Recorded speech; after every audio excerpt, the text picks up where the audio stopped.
Welcome back to Page to Stage RPG Actual Plays. We are playing Cyberpunk Red tonight, and actually we are completing the startup scenario called The Apartment. Again, we're using the core Cyberpunk Red rulebook, but we're using the Jumpstart kit, using some of the scenarios in there just to learn the game. We're all new players to Cyberpunk Red. I'm a new GM to Cyberpunk Red, and last time we kind of ended on a cliffhanger. Our characters found themselves with their apartment. It seems to be probably going to be under siege from some type of outside source. And where we left off is they heard some boots on the ceiling. They heard a helicopter drop off something on the ceiling. The power has gone out in the neighborhood, and they are just about to go back into their apartment as some friends of theirs, some roommates, have come back in with reporting that one of them has passed away down the street. And it seems like something is about to happen right now. And so that's where that's where we left off last session. So I'm going to turn this over first to Argus and Kay, because they have an architect with them that they still they basically have some human baggage with them. So just to set the scene for you two, we left off that last time you're moving into the building. You don't have any of your gear on you. If you were to leave the building, all of your possessions would still be left upstairs. And so you guys were heading into the building. You had this architect in tow with you. I'll turn over to you. What are you doing? Well, if I remember right, you wanted to kill him, Argus. Is that true? Yeah. You can't have loose ends. But what if we need him to negotiate? Did you hear all that stuff going on? The helicopters and all that stuff? He just told us he was worthless. Well, we'll look at him and ask him. Come on. He's got a second here to make a choice, and I got to go get my stuff from upstairs. So, oh man, architect. What's your name? My name is Dale. Dale, are you gonna Dale Morris? Are you gonna be helpful today, or? I was just doing my job. Yeah, I'll do anything you want me to do. Just spare my life.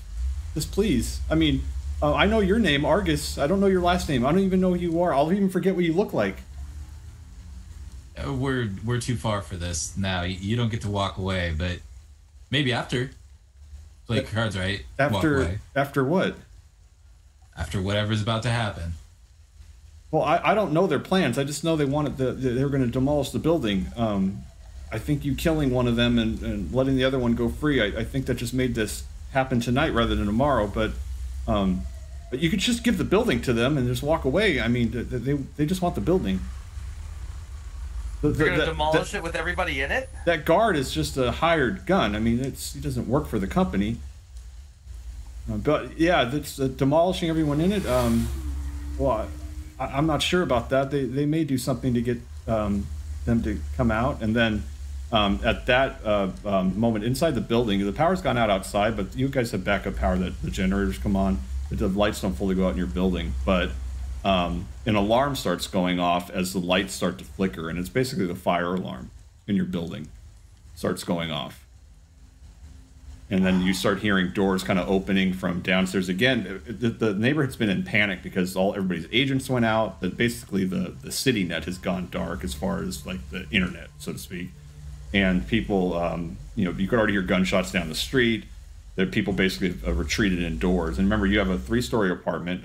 Your people and the people that you know that we met during the last session all live on the 3rd floor with you, but the other 2 floors still have residences, and so.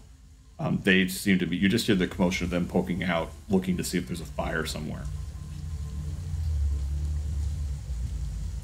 Well, I'm gonna go hit the elevator button. Okay. We're gonna take the elevator out. Is it going with the fire alarm? Is the elevator going with the fire alarm? Yeah. Yeah. The elevator's working. It just has like the emergency lights on inside of it that are rather than a fluorescent white or a yellow is now red. All right, come on, bring him over here.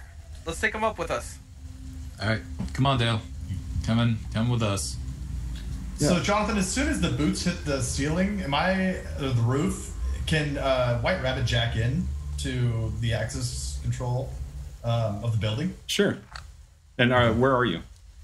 I was in my room, kind of gathering stuff, and then I think the last thing you said was that I hear boots kind of on the roof. Okay, so you know, because you already live in the building, so there's no need to scan for an access point. Right. You know that the access points are there is one on the roof, which is basically like a satellite, like a small satellite dish that's up there, and then the other access points are at the elevators, basically the elevator control panels.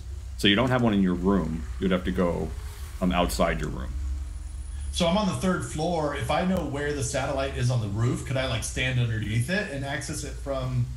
Like, no, the access points have to be. They get blocked by walls. Okay, then I guess I'll run to the elevator then and jack in. Okay. Go ahead and make a perception check, White Rabbit. While he's doing that, the elevators close on you two as the elevator starts to rise. Mako to. Unfortunately, Steve, our player who plays Mako, could not be here tonight. But Mako, from last time, he was interested in going and seeing about that car that White Rabbit sent in reverse down the street. So Mako was still outside at that point. So that's what he's gone and done. He has gone down to check out this car in case you guys need an escape vehicle of some sorts. So you rolled a 14? Yeah. Okay. You see, so basically, you're at one end of the hallway. So I'll give you guys a layout of this apartment. From one side of the apartment hallway to the opposite hallway with an elevator that's in the middle. That's 45 yards. So each side of each hallway is 20 yards long. The elevator itself in the center is a width of 5 yards. And so you're 20 yards away from that access point, White Rabbit. So when you step out, you see a boot that's just stepping down from the stairwell that is right next to the elevator. Now the stairwells, basically, the elevator have a stairwell that basically wraps around the elevator shaft all the way up to the roof, from the bottom floor to all the way up to the roof, with a door that opens up out right next to the elevator. And so you see first you see a boot, and then you see the nozzle of an assault rifle that comes out. Geez. And it's at that moment that Kay and Argus, the elevator goes, and the lights go out in the elevator, and the elevator has been shut down. Oh no. Kay, can you make this work? What do you think I am? Some sort of tech? Is there an access panel? I'm gonna look in the roof to see if there's some sort of access panel that we can open up in there. Yeah, there's a panel up in the roof. But it's basically like a normal panel you'd slide to get to the top of the elevator, to the pulley system that pulls it up and down. Oh, fantastic. Here, try and help me pry these doors open. You got anything? I got my knife on me. I'm gonna stick my knife in the door and try and jimmy open the doors. Do you want a body roll or something? Are you doing it alone, or is Argus helping you? Well, I said for Argus to help me. I don't know if he's gonna help me. I'll help you. Right next to you. I'll help you too. Dale speaks up. I'll help as well. Cool. He learns fast. So I'm to be honest, I still am getting used to the Cyberpunk Red massive skill sheet. So, massive. Yeah. So when we do things like this, I totally am okay if you're like, can I use this skill to do that? And I'm like, yeah, that sounds like a good one. Electronic security tech. You can, if you were trying to open them up by using some type of tech, then you can use a. But I'm not using tech. I'm just using like a knife and a. So if you're using kind of like brute force, pry bar. Yeah, looking for a skill that would do that here. Athletics. That sounds good. Okay. Yeah, so if Dale and Argus and you can add. I was gonna say you can add a modifier to that. You can add +3 to that as you have help. But Kay, you go to do it, and you easily basically start prying open the doors. I am a giant Hawaiian man. Exactly. So as you kind of pry open the doors, they get to a point where, as the chaos that you can hear is happening outside, all up and down these blocks, it's like the second these lights go out, it's like time for the hoodlums to start playing. And so there comes a point as you're prying open the doors that you hear a click, and then it's like it comes off its runner, and you're able to slide open the rest of it very easily. And you realize just with the number that's on the shaft that you're on the second floor. All right, so let's hey, grab Dale and bring him out here. I don't know if I have to grab him. Dale, you're with us, right? Yeah. I'm totally with you. So let's open the stairwell and see what's going on in there, like, sneakily. Okay. So as you open up the stairwell, you can hear above you, because it kind of reverberates down the stairwell, the sound of boots. And it's at this point that White Rabbit, that's when you see the boot coming out on that third floor. So that's just where you guys are currently at.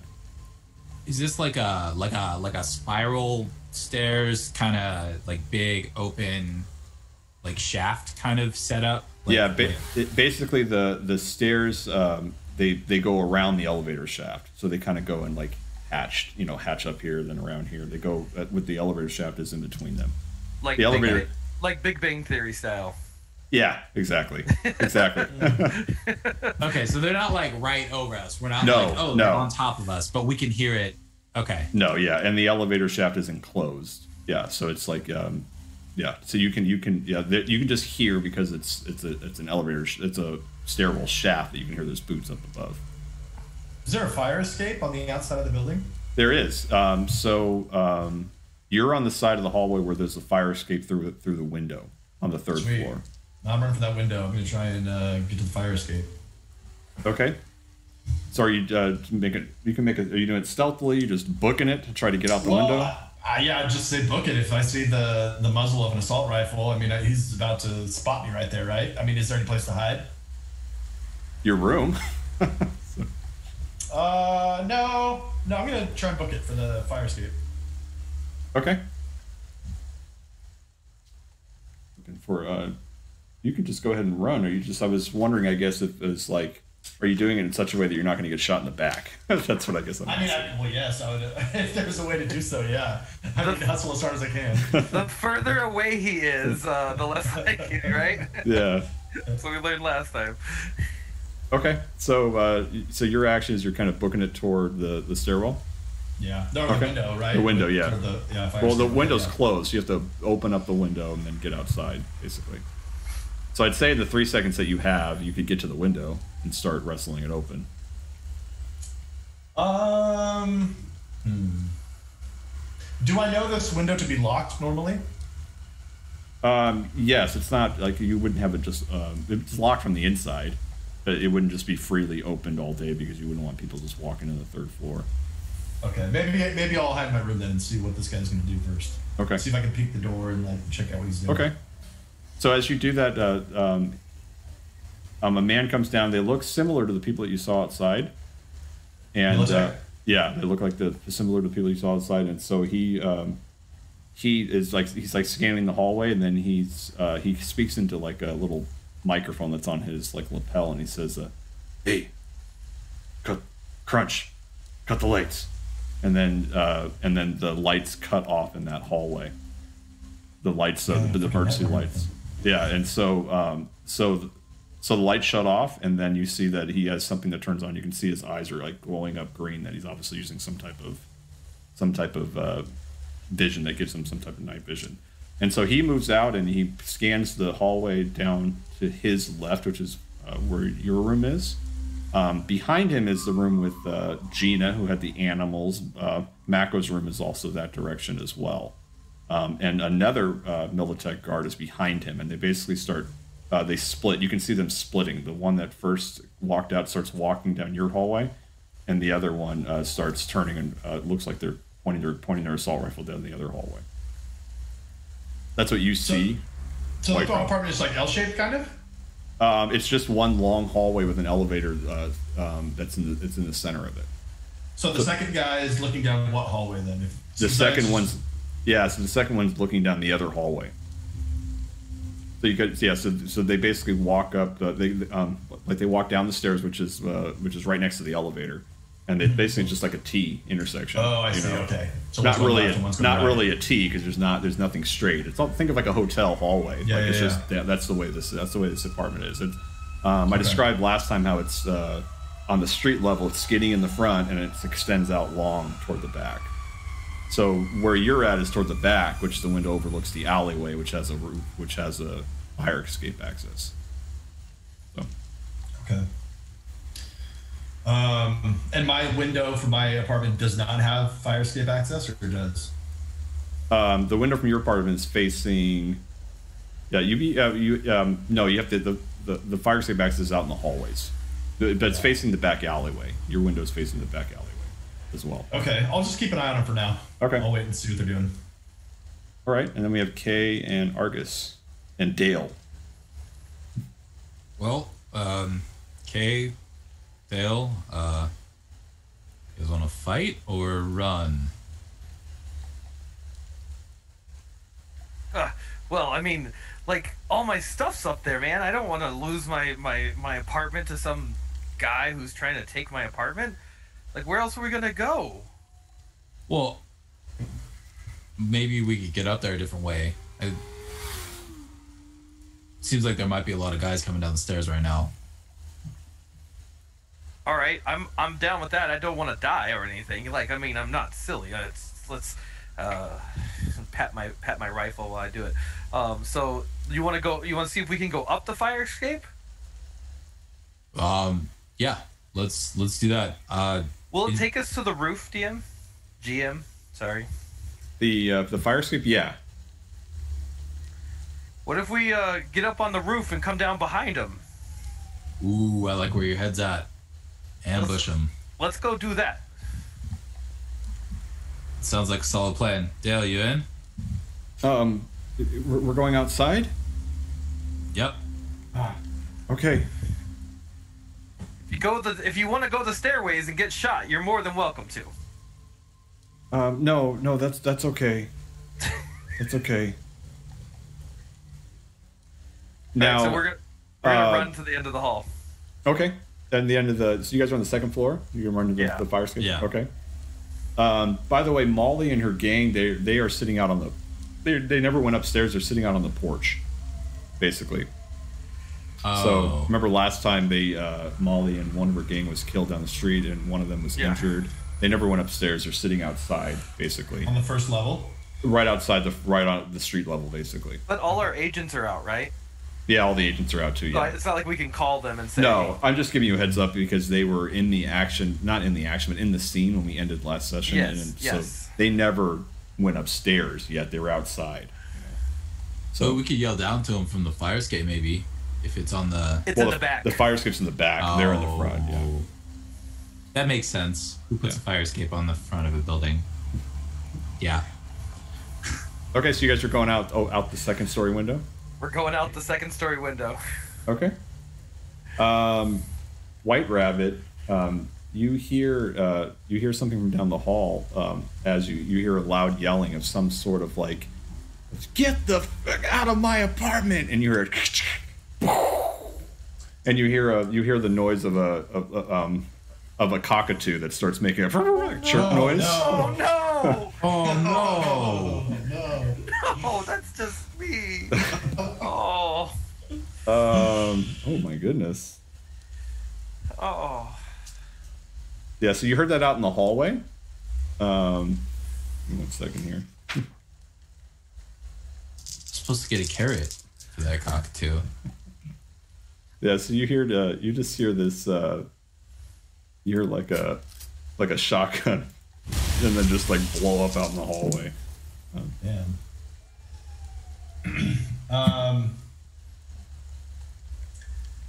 So there's no escape from my flat. Like I can't escape out a window. I mean, like what's out there? Can I climb anything?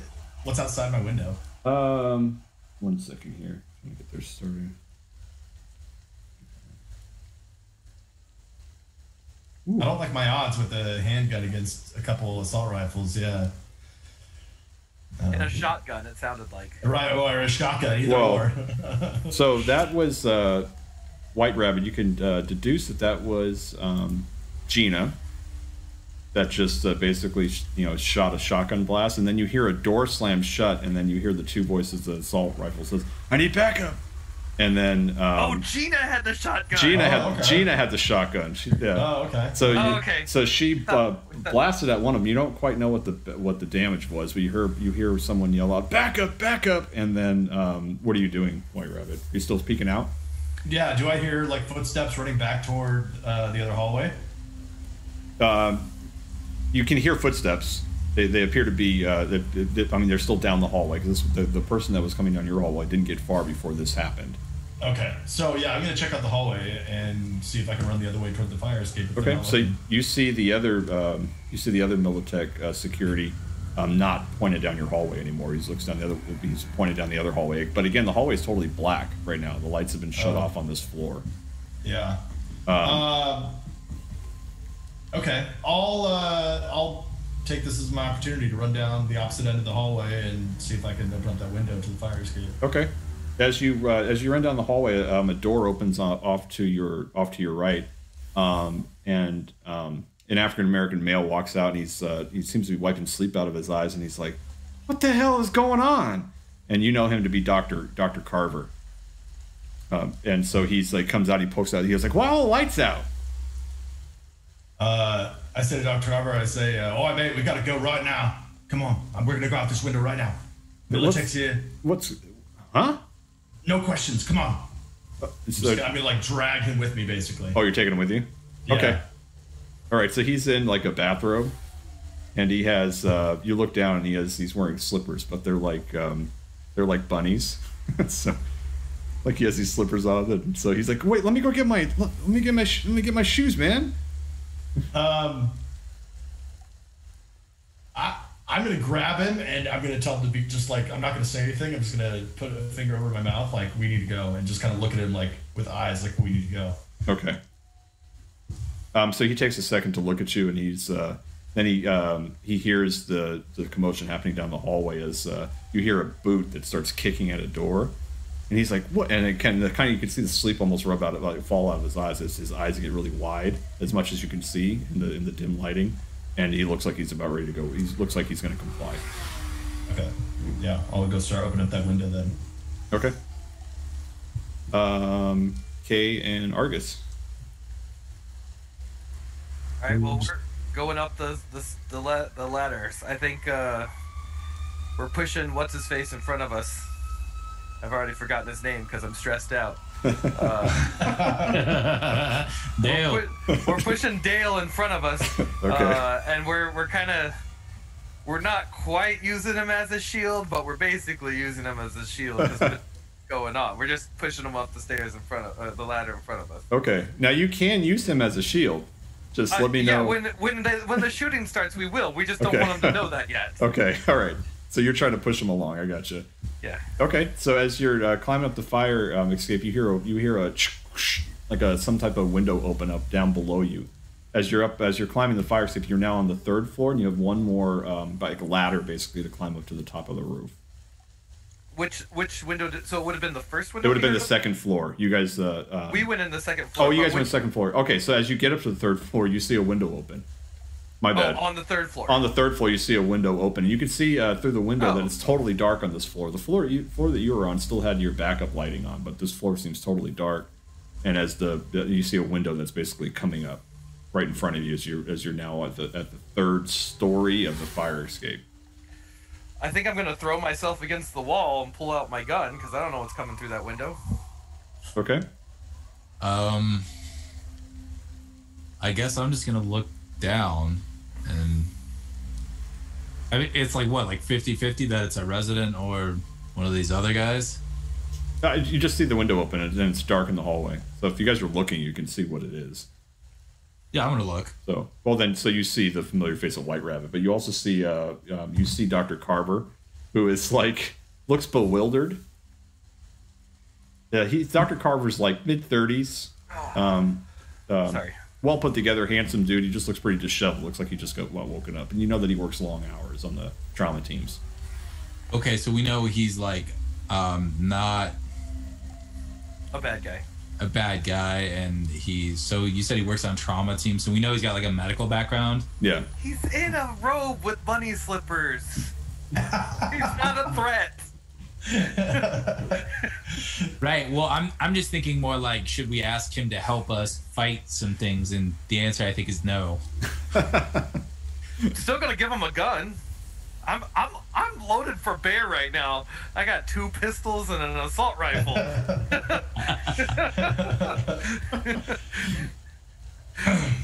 So do I see them obviously at this point? Yeah, you see your Okay. you see your apartment mates outside. Okay, I'll say, are you guys headed to the roof?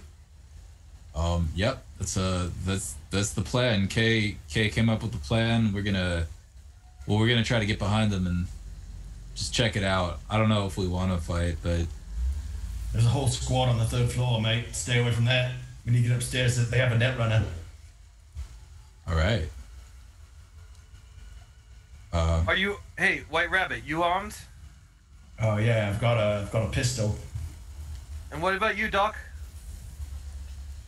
I just woke him up out of bed. I don't think he has shit. All right, I'm gonna hand him my pistol to use. Yeah, so he's like, I don't know if I'm that. I hate to tell you, I've never even shot one of these things. All you gotta do is point it in the right direction, and it's you or them. All right, man, whatever you say. So you guys are the rain's coming down on you as you're sitting out here on this fire escape on the 3rd floor. White Rabbit, access points wise, there's either going up on the roof, and the only one up there is the small satellite. Other than that, you have 3 access points below you that are on each of the floors. Yeah, I think I'm going to the top because I'm guessing that's probably where the net runner's at too. Mm-hmm. So I'm gonna head up there. I'd like to access that one if I can. Yeah. Also, I don't know about you guys, but I'm thinking that whatever vehicle they came in may be either parked up there or available to us up there. No, we heard it go off. Yeah, you heard a helicopter drop people off, and then the helicopter flew away. Mm. Yeah, that was last session. Right. Well, yeah. Okay. Never mind. But they might be around. You know what I'm saying? But right, or if they have to call for reinforcements, do the old switcheroo, you know? So all of this, White Rabbit coming out with Dr. Carver and you guys meeting them. It's just been a few seconds. Behind you, down the hallway, I imagine White Rabbit, you're coming out and shutting the window. But you hear more kicking on a door, and you hear another shotgun blast that seems to be obliterating wood. With that, you hear somebody else come. You hear footsteps coming. No, you don't hear footsteps, but you hear other voices that seem to be coming from the stairwell shaft. As you hear someone come out and go, Gina, and you can recognize the voice as Rico. Rico was your rocker boy that lived here.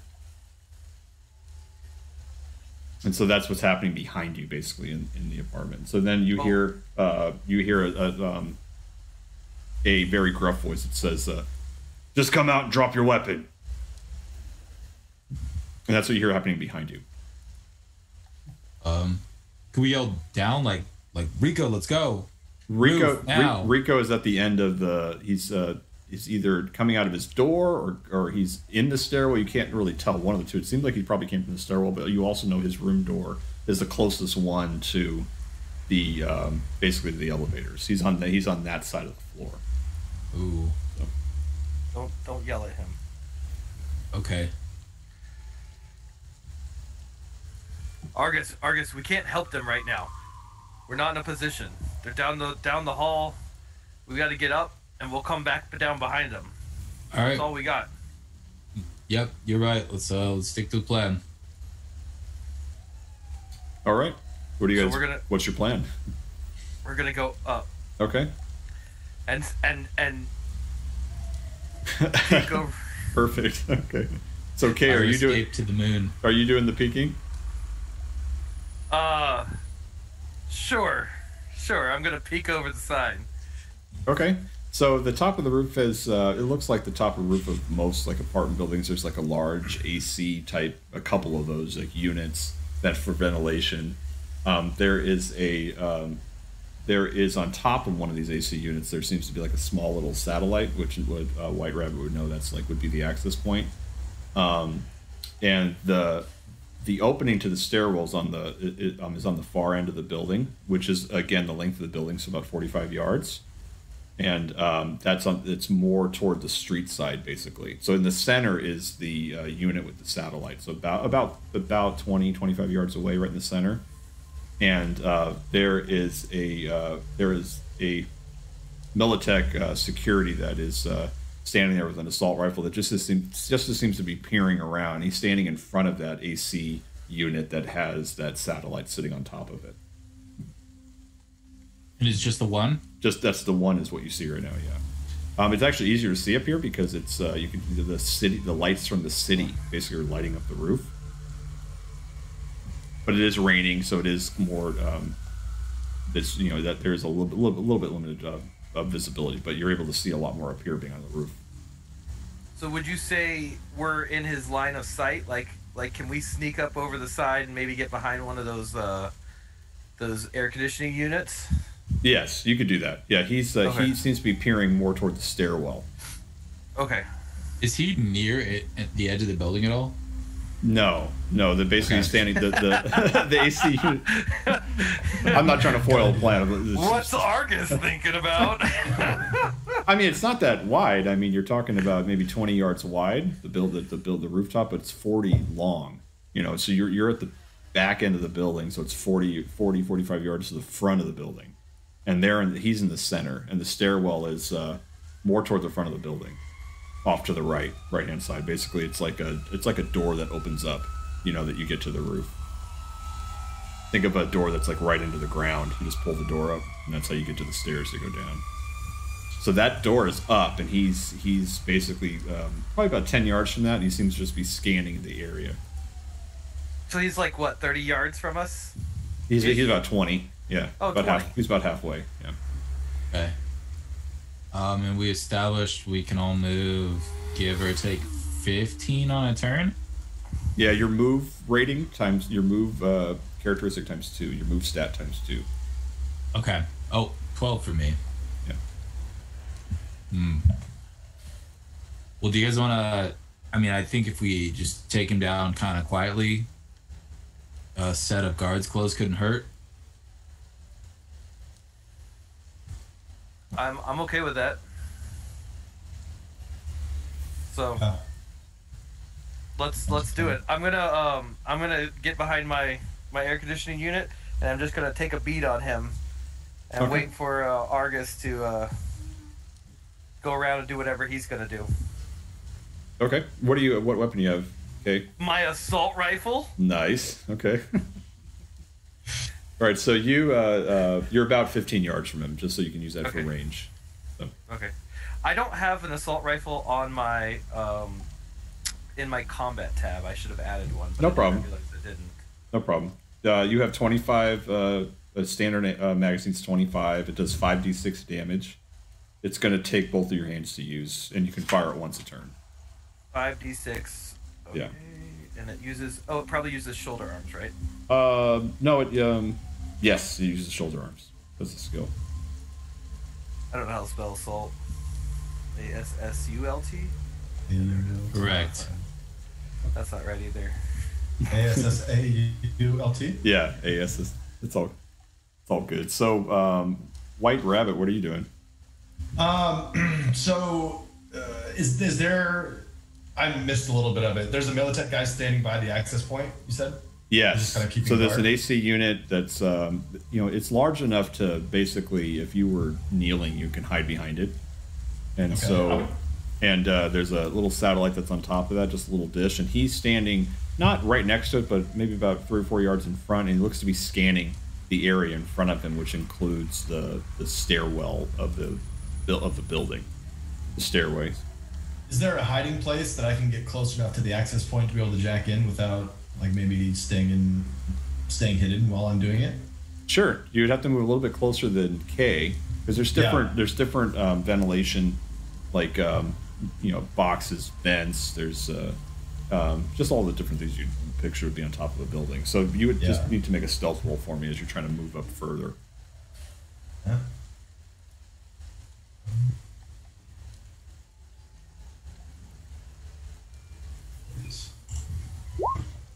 18. Okay, so you guys see White Rabbit just move up, pretty quickly. It's almost like the rain is like you can almost not hear his footsteps as the rain seems to mask you kind of stomping up, and you are now close enough to jack into that access.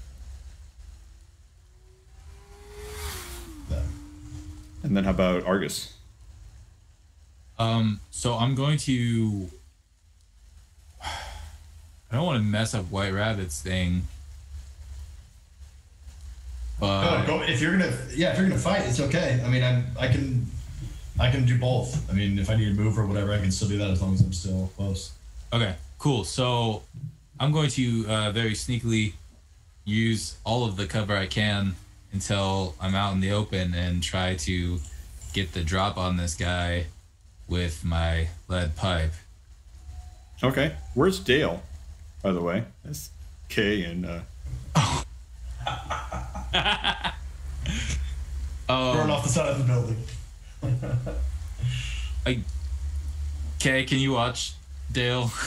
Just babysit him. Yeah, I've got him here with me next to this air conditioning unit, and then I would assume our good doctor probably didn't come up onto the roof with us. He did not. At some point, you just didn't see him behind you. You're not sure where he went. He ran off with my gun. I'm gonna get him. Well, you know where he lives, so. So Argus, you're trying to sneak forward to basically about 20 yards to get the drop on this guy. Yeah, and so DM, I was gonna ask you, like, is there some sort of sneak attack knockout kind of mechanic? Or is it just like a hit is a hit? There is. It's probably in the martial arts that you don't have any units in. Oh no! No. I don't think it's totally. It's not totally in the martial arts. I think what it is you can automatically get. You can automatically basically, like, do a called shot basically, but I'd have to look that up. Okay. Which is fine. I can. One of those ones that's pretty obscure. I know I saw it somewhere. And again, everybody watching, new players, so learning something new every session. There was something that was about to happen, though, that it may not matter. So that has to do with your good old friend there, Dale. Because as you start moving forward, Argus, and this isn't because I don't want to look up the rules, it's just because no one is freaking Dale. No one's silencing Dale. Dale goes, "Help!" Oh boy! Damn it, Dale! And so with that security comes turning around, but Argus, you are still moving up. So if you hear that, what do you do? Are you just moving forward with that attack? I mean, you still are gonna you still do have a drop on him. As far as that, he's not. If you're running full bore, you can be right at him this turn with an attack. Or what do you want to do now that you heard Dale yell out into the night, "Help!" Yeah, I'm gonna do it, and I'm gonna try to target his arm that is like holding the gun. Like, whichever arm is more evident to me, I'm just gonna try to break the shit out of that arm so we don't get gunshots. Okay, so that's the same as a called shot. So that would be the -8 to the roll. Okay, and you can do that. Okay, and I can use luck, right? Once per whole scenario. Yeah. Ooh. Well, you can use your luck points, right? So he could use as many luck points as he wanted. Yes, before the die roll. Yeah. Okay. Because I used all mine last time, so I have none left. You did, but I barely got him, so it was enough to make him lose some of the will to fight. Exactly. Yeah, exactly. it definitely had an effect for sure. Because I guess the question is, how screwed are we if he fires off a shot and they come running upstairs? That's assuming they hear it. Yeah, they're kicking a door downstairs Well, and yelling yeah. at people. Right now they're having a shotgun battle with hardcore That's Gina. true. So all right. Well then, yeah, let's just go for it. okay, go ahead and roll. I think it's probably a good time at this point just to go ahead and roll initiative. We'll have everybody do that. That's your reflex plus a D10. Okay. Actually, you can. I think you can just click the stat on the screen and it'll do it. Okay. And then I'm not gonna call the shot like with all that in mind. Sorry, I forgot to clarify. No problem. What was it again? I'm sorry, I missed. Initiative is your Got it. reflex plus a D10. Gotcha. Oh no, that's Blech. intelligence. Initiative is reflex. Sorry. Yeah. Reflex plus a 6 plus a D10. Okay. I'm gonna roll an initiative here. Yeah. Sorry, I have too many screens open. All right, so I got a 19. Is there like an initiative button that you guys see? You click you just click your actual reflex stat, the REF. Oh, okay. Well, because that rolled the... Oh, you're right. It added a D10. Didn't even realize. Okay, so I Yeah. got 15. Sorry, not 19. Okay. I got a 9, both by hand and by clicking on the button. Okay. And I got a 13. All right, I got you guys. All right. So Argus, you are actually first. You can go ahead and do what you were planning on doing. All right. Cool. So, yeah, I'm gonna just start swinging. Gonna try to hit him, and yeah, because I'm already pretty much face to face with him, right? As of the end of the last turn. Yeah, well, this is all happening right now. So you're moving forward, and we did initiative. He didn't beat you, so you're going to go ahead and do whatever melee action you want to do. Okay. Awesome. I'm gonna hit him with that melee weapon then. All right, he does not get out of the way, so go ahead and roll that damage. Nice. All right. Money, big money, big money. All right. And Wait, remember, you got 2 6s on that check. Doesn't that do something for you? the damage. Yeah, so Oh, only on damage. when you okay. roll it. So if you hover over that 11, Trevor, you can see if you did do the if you use the advanced dice roller, it'll show you the 6s. Oh, So- okay. So just for a heads up for next time, you can see them out. But if you hover over that damage on roll 20 where it says 11, you can see if you got any. I don't think you got any 6s in there because that would be, well, you could have. Well, no, you would have. That would be automatically 12 damage if you got 2 of them. So Yeah, you that was you'd have. 2 4s. Okay, Yeah. and then rate of fire is 2. So do I attack again? Yeah. And he's trying. Each time he tries to get out of the way, and both times he fails. So you're just gonna whack him twice. What are you attacking with a crowbar again? With a lead pipe. Lead, Argus and his lead pipe. It was Argus on the rooftop with a lead With pipe. the lead pipe. I feel like a crowbar might be like maybe a little more utilitarian here in the future, but for now that's what I've been holding. I can't imagine I have like both, right? So, All right, so that's another 9. so you've done. You can see that you've done some pretty good damage to him. You can hear him. You can hear him crying out. You've been in enough fights with people before that you can tell that you have. Just so you guys can learn a little bit of the game mechanics. He's in the seriously wounded state. Anytime you're at half your hit points or lower, that's the seriously wounded state, which means you have -2 to all your actions. Can I yell at him to back down? Sure. Like, hey, stop. Sure, we'll take that into account as we move with the people starting to see what they're doing. Or essentially yield. Yeah. But White Rabbit, you're up. So is he pretty much? Is he neutralized the Militech guy? No. He's seriously wounded, but he's still. You haven't seen what he's going to do yet. Again, this is all 3 seconds. You just saw Argus run forward and just whack the guy twice in the body with this lead pipe. He's still holding onto an assault rifle. Do I have a feeling this guy knows where I'm at? That he's seen me? Because I was stealthing on the way. No, you're behind. His attention's all on Argus. Okay, I'm gonna jack in then. Okay. So that's my first net action. I don't know how this works when I'm in a net architecture that's essentially friendly. Well, so as you jack in, you see that the whole look of your net architecture, which for the apartment building, I don't know if you personalized it, White Rabbit, or not. I mean, you just lived here. I don't know if this is something you went in and, because you can decorate your architecture to kind of look like what you want it to look like. I don't know if you did that or not. I kind of assumed you probably did. Not. Yeah, just because you're just a tenant here.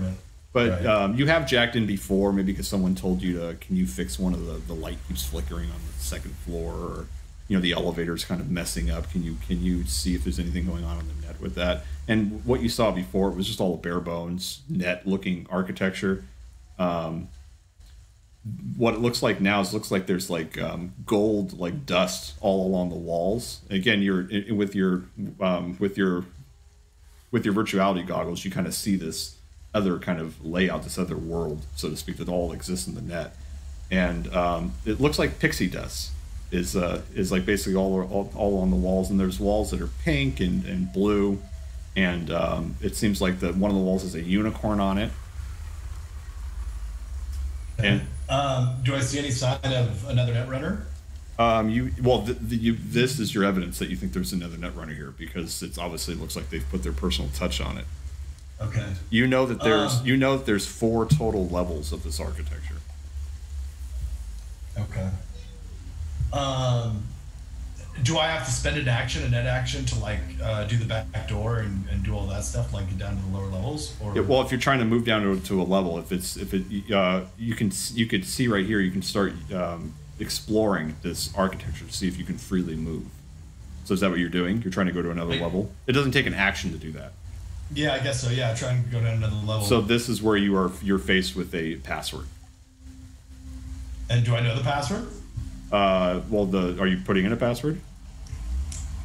It doesn't cost you an action to try using a password that you think you already know. Okay, then I'll do that. Yeah, I'll try and put it in. And again, this is happening like lightning quick in your brain as all this is happening. So you put in the password that you know, and the password that you know is Rex is awesome, is all lowercase. That's the password that was there before, and then that doesn't work. Okay. So this is where you would have to use a net action to do. Right. Okay, so my first net action was to jack in. So now what happens if I deploy Black Eye, or if I res Black Ice here? Does that affect a netrunner who's already in the system, or do I need to spot them first? How does that work?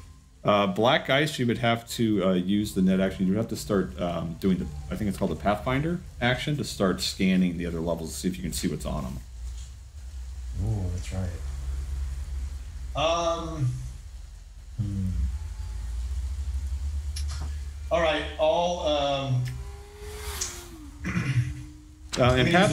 and Pathfinder would be more used for an architecture that you don't really know anything about. You know what I mean? It would give you the difficulty value of some of the passwords and such like that, or control nodes.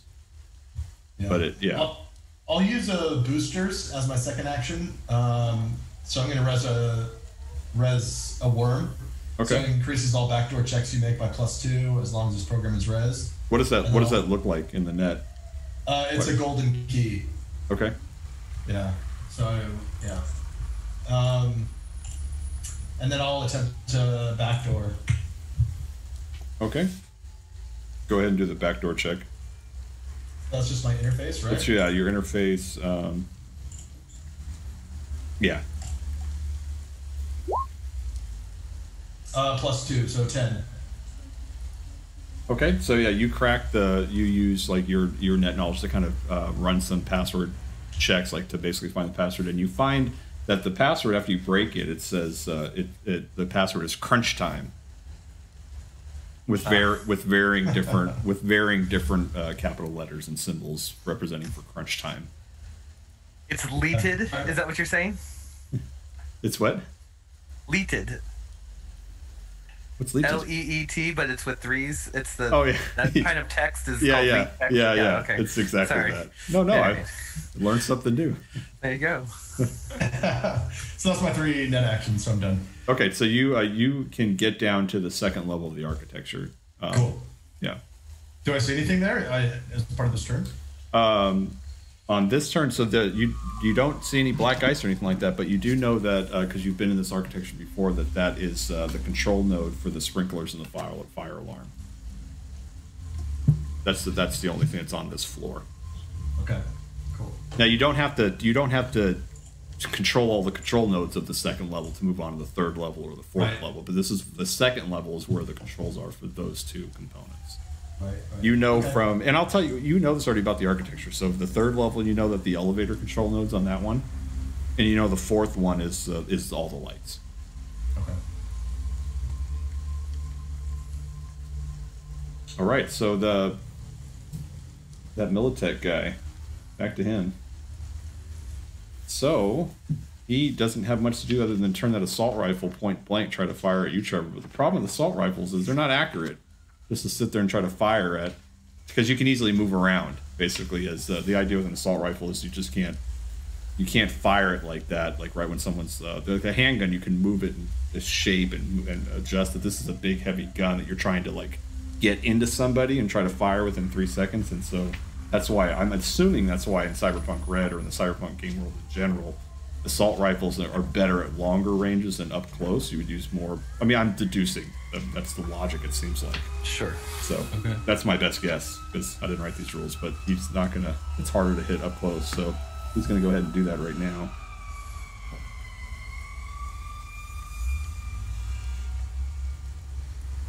And he does not beat the difficulty file. So you hear it, but it's loud, Argus. You hear a like right out, like all throughout the air. That was loud though, so just heads up. And but he basically uses the rest of his action to like back away. He moves. Well, he moves his movement. He's also a -2 to all checks too. So he's going to back away. He moves about 10 yards back, and he's actually moving toward the stairwell. And then he says something like, "Back up, roof, back up." And then, but he's about 10 yards away from you as he brings up you can tell that you must have hit his arm or his shoulder or something, but he's like struggling. He brings up the assault rifle again to try to aim it over at you, Argus. But Kay, you're up. You have a screaming Dale with you who is trying to basically get away from you.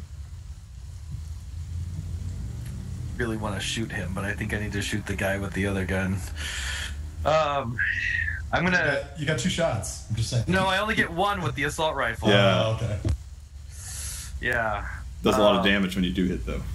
Yeah, I'm gonna aim my assault rifle at the guy on the roof, and I'll take care of Dale in a minute. All right. Yeah, you're right at between that mark. You're right at like a 13. So not a very hard target for an assault rifle. Yes. Okay, so I'm going to attack. A 12. Are you joking me? Oh. So your shot goes wide. Oof. Fantastic. All right, I'm gonna stick where I'm at because I got cover and I don't want to get shot at. But I'm sure he's now heard this shot from the side, so he's not happy about that. So. Well, he's the only one that you've seen up there so far. So you're like 2-on-1 right now. Oh, okay. Can I move? Can I move? Well, is moving up going to help me at this point with hitting him? Because the assault rifle... You're at the best range you can be at. Is that your 26 to 50 yard range for an assault rifle? You're at a 13 difficulty value, so you just need. Then I'm going to stay there. You just need a 14 or higher to hit with that from this distance. Yeah. Cool. All right. So you just got a maybe next time. Crappy roll. Sorry, Adam. It's okay. Dale gives you a weak punch in the back and runs, which does no damage, and then runs toward the stairwell. So. Wait, which stairwell? The fire escape. Oh, behind you. Okay. Yeah. Let's see. Argus, you're up. All right. I'm gonna yell back to Kay. Hey, take care of that guy, that Dale, and then I'm gonna take care of this guy. Man, the melee's really been working for me. I'm like hesitant to even use a gun. I'm just gonna continue with the melee for now, I guess. Yeah. Oh, I don't know. You guys have a picture in your head, but I got these Blade Runner vibes in my head, like fighting on a roof in the rain with somebody coming mad at you with a crowbar. That's what I see Argus doing right now. It's just like, no gun. I'm just gonna keep sticking with what works. So go for it, Argus. I'm gonna stick to not my guns and just attack. And here we go. All right. So it's a 20. That's it, yeah. He's not dodging these. Yeah. Oh, actually. Dang. Oh, no, he's -2. He's seriously wounded. He doesn't dodge. No. Right.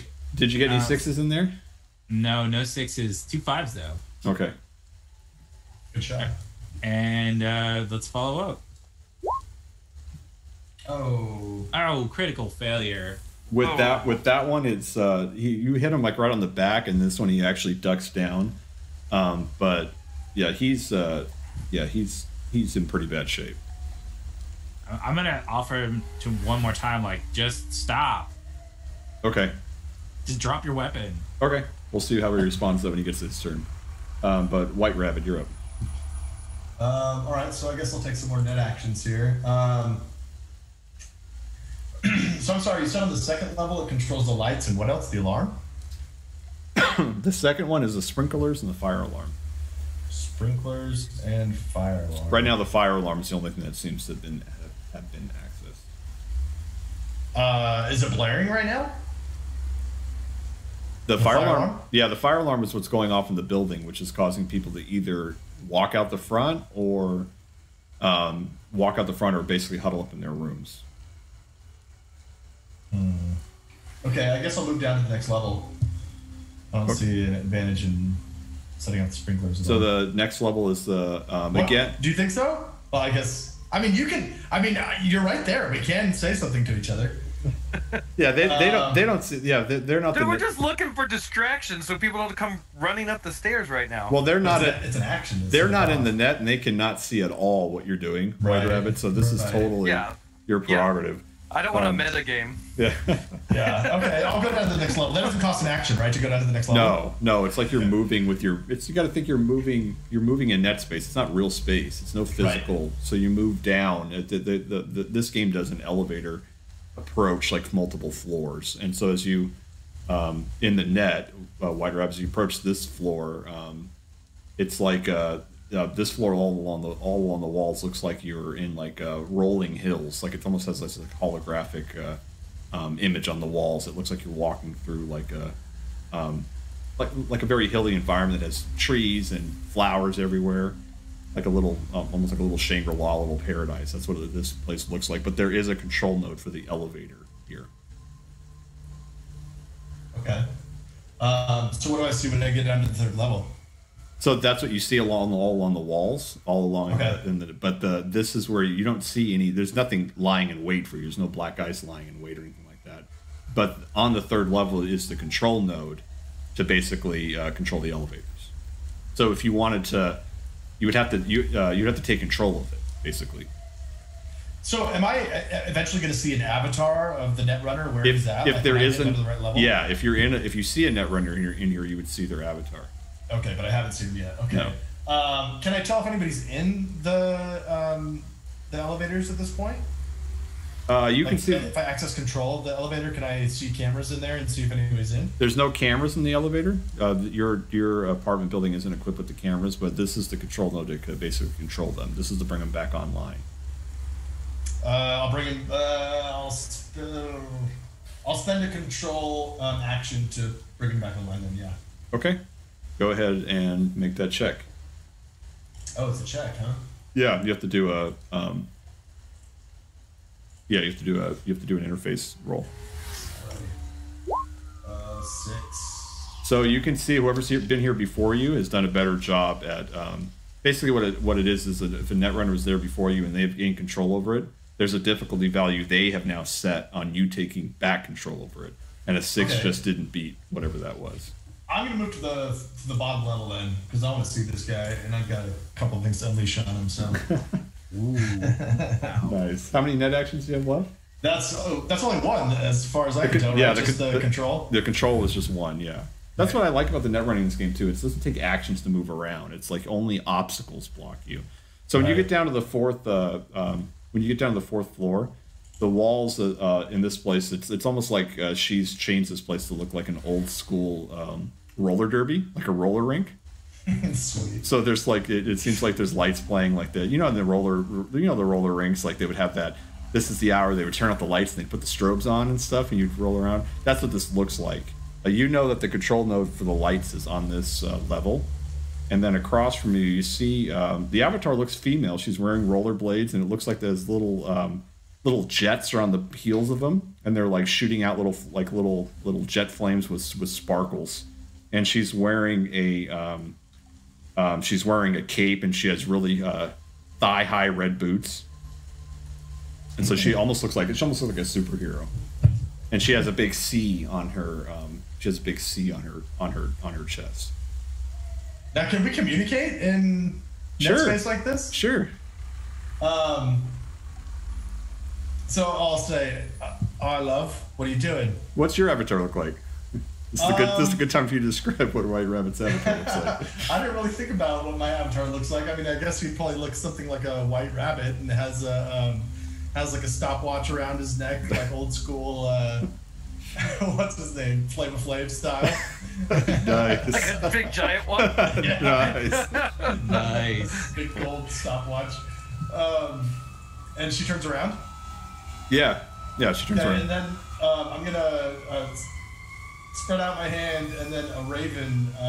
Can I just deploy? Can I res Black Eyes?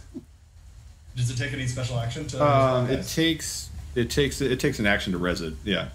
Okay, so I'm gonna res Black Eyes called Raven, and basically it de-reses a single defender program that the enemy netrunner has resed at random, and then deals 1d6 damage direct to the netrunner's brain. Okay, so she has. You can see that she has some type of sheen around her. And so you go ahead and do that program, and so it basically breaks this little sheen that she has around her body, and in the net space it kind of crumbles like dust off of her. You can go ahead and do the damage. So it does 1d6. I'm just gonna roll it. 4. Okay, and then so she you hear a voice comes out, and she's like, "Oh, lovey, I didn't know we were going to actually resort to this. Is this the way you talk to a lady? This is the way you flirt?" Well, what ideas did you have? And then I'm gonna break out my sword. Oh, nice. So it appears as a glowing energy great sword that appears in my hand, and I'll attack her with that. Oh, so shit. That does 2d6 res to a non-Black Ice program. All right. So do I just roll the damage? It's 2d6 to is it personnel? The sword, I think. The sword, I think, attacks other programs. So if you're up against a Hellhound or something like that, you would have fight it with the sword. Oh, another program. Oh, I see. Yeah. You can always zap her. That's one of your control things if you're just trying to do damage to her, or it is up to you.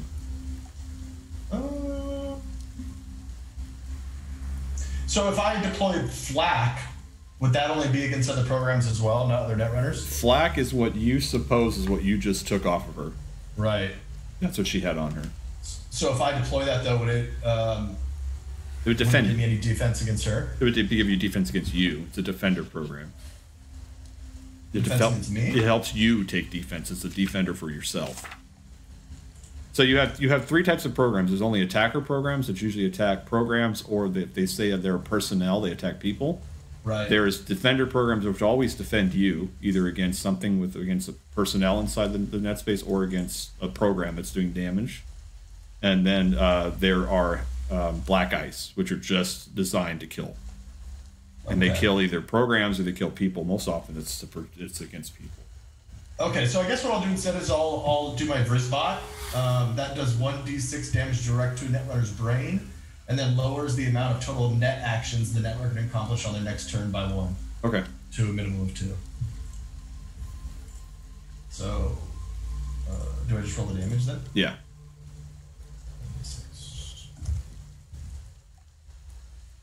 Is that another 4? Oh, it's 6. Nice. 10. Dang.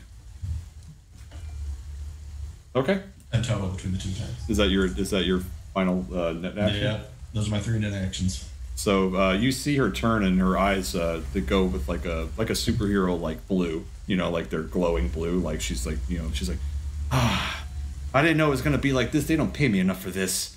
And she goes, well, you asked for it, and so that's where we'll get to her turn next. Oh, I don't like the sound of that. No. So that Argus, that guard, just drops his gun, falls on the floor, grabbing his his back, and you can tell you can see out of his body armor he's bleeding, and he just basically puts his arms up and he starts just scooting along the ground, moving away from you. You can hear that there's boots coming up the stairs though, which is about 10 yards from you.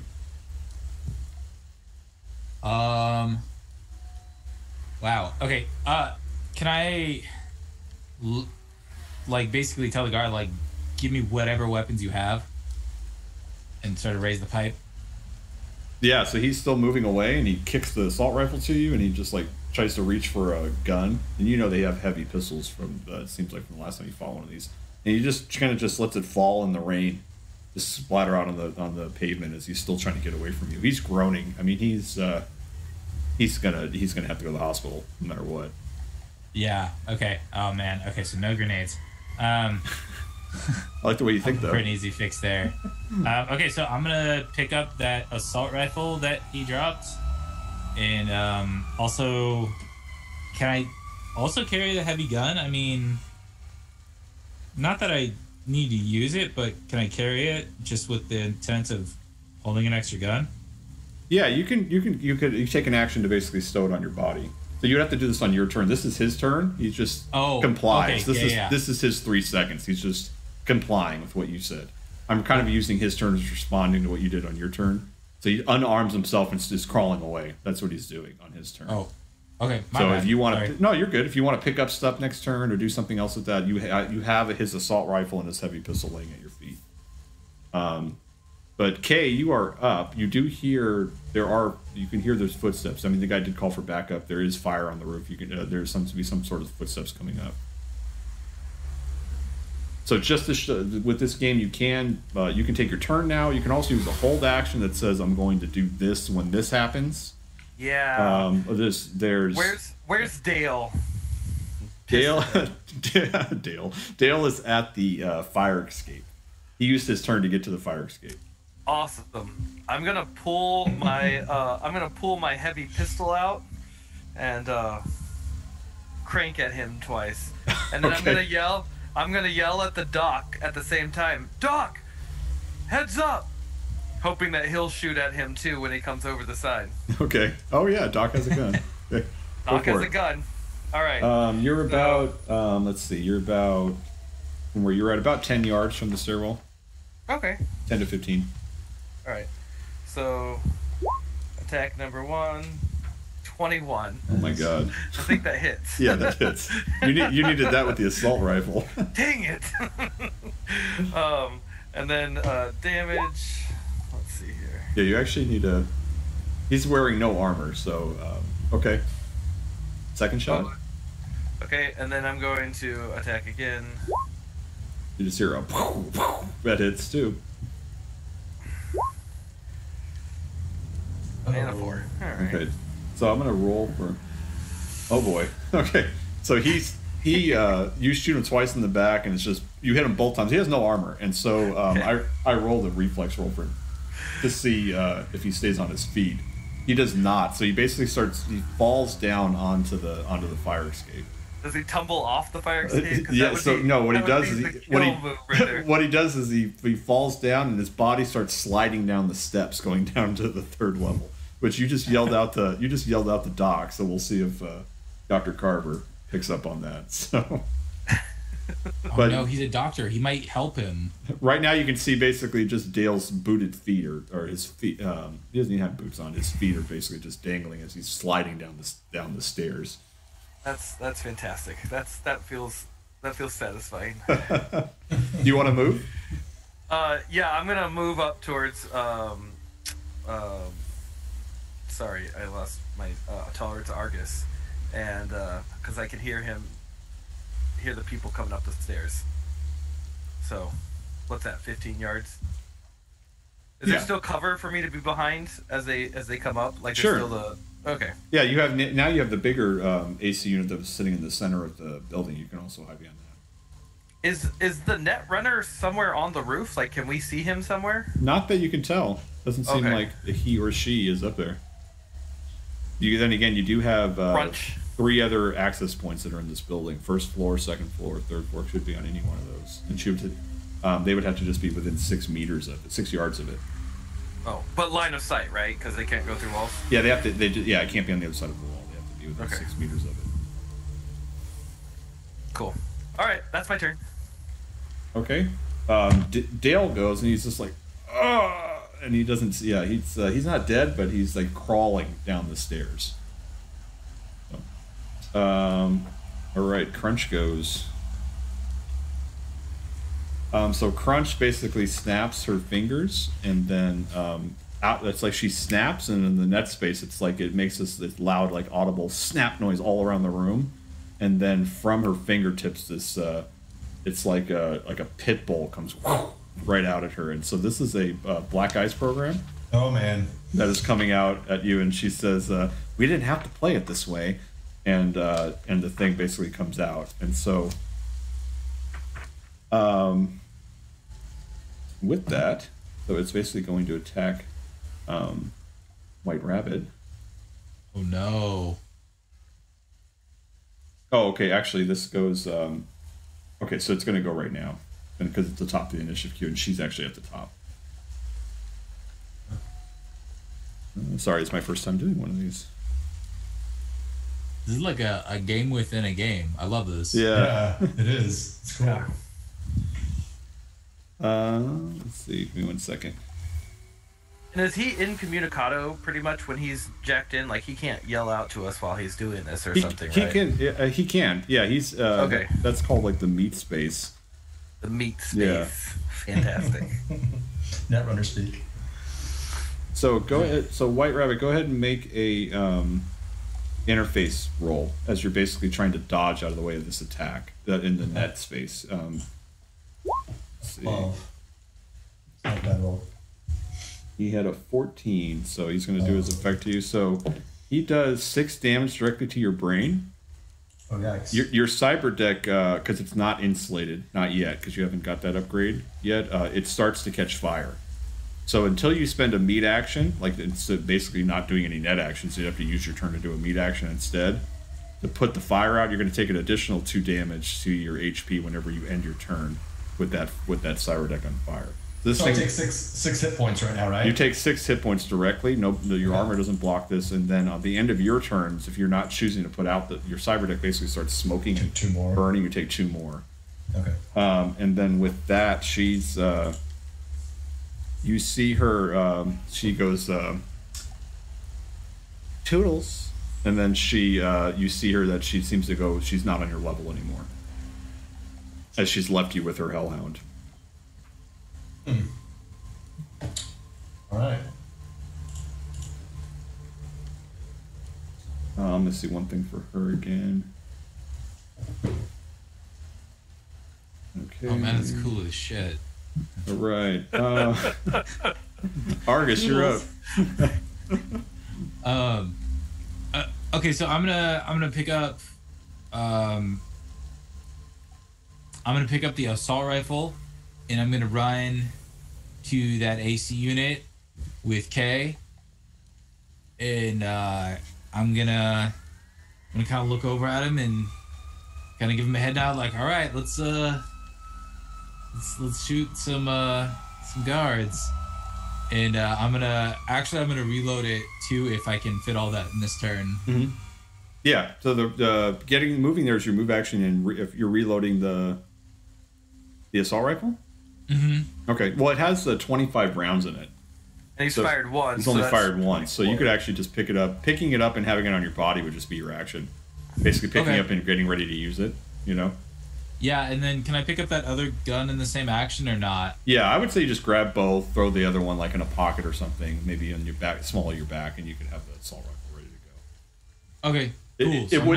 Yeah, you wouldn't be having a ready action to be like, I'm not actually doing my turn. I'm waiting to do it at the hold action to fire. This would take your turn to get in a position to do all of that, but you could totally do all that.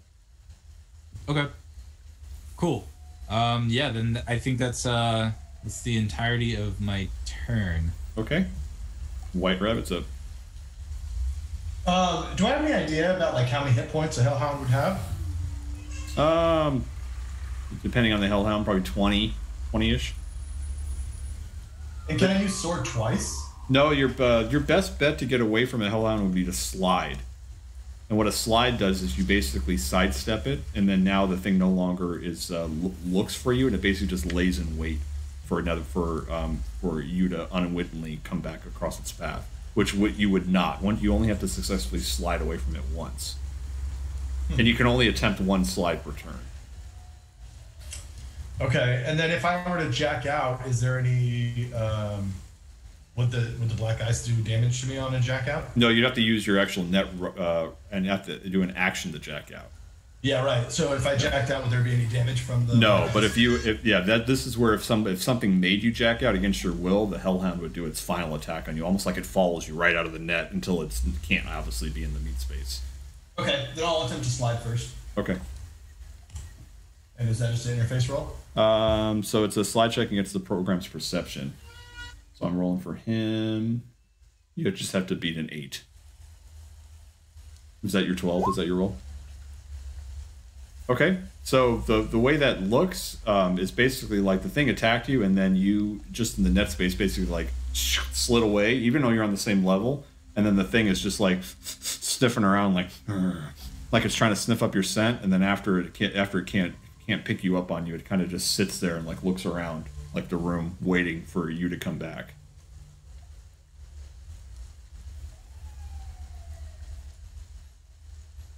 But when you escape it, you have to go to another floor. You're muted. I'll go back to the third level then. Okay. You see Crunch there again, as it seemed like she has taken back over control of the elevators.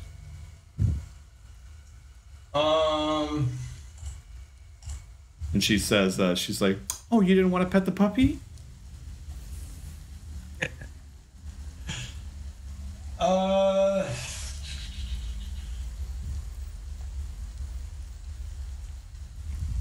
Yeah, the only thing I can do is this Brisbot. All the other stuff is in Black Ice programs or other programs. So I guess I'll do Brisbot again. Does 1d6 damage direct to her brain, and then lowers the amount of net actions. Okay. Turn by 1. That worked last time because that's the only thing she did was do that program and go upstairs and do the control node. So right, go for it. Do I need to roll another interface? Well, what's your program say? Happen? No, I think your program just happens. Yeah, is there a way? Okay. Is that an attack against her?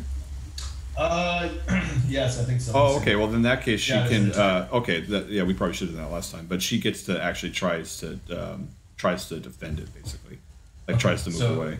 So it is an interface. It's just it's an interface roll versus her interface roll. Okay. And yeah, you beat her. I rolled really low. Nice. Sweet. I rolled a 2. D6. Ooh, another 6. Ooh, I like nice. it. And then she one less net action for her next turn too. Oh, then I get one more action. Let's see.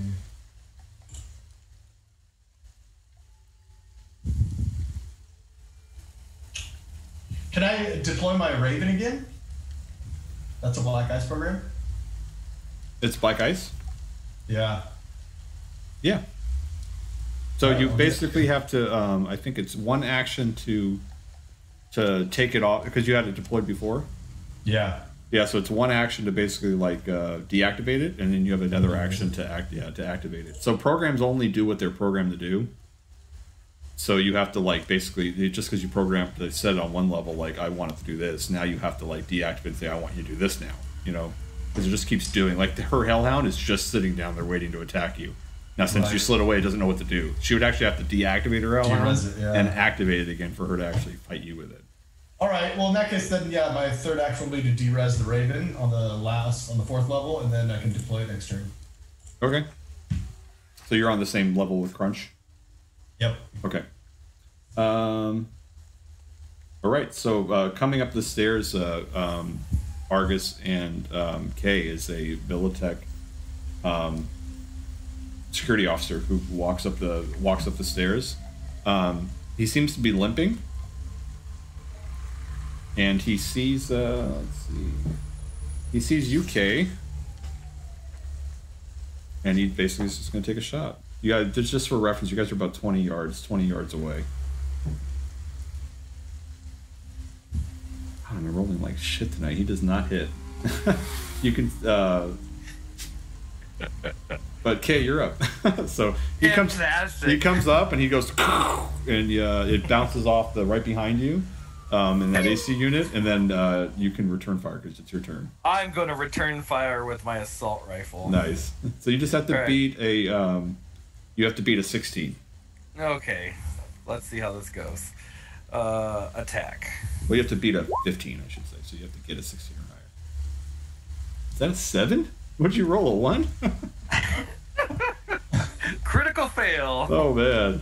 Oh no. Is it a critical fail? Well, yeah, critical failure. Okay. Fortunately, I don't have the rules if that's the gun jams and I have to throw it down. I would say your turn is just spent trying to get the gun to actually fire. So we'll say that.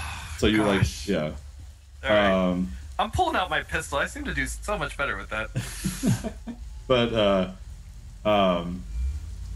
Dale is up, and you hear you hear from down below. You hear like on that stairwell, and so we'll see what that is later. So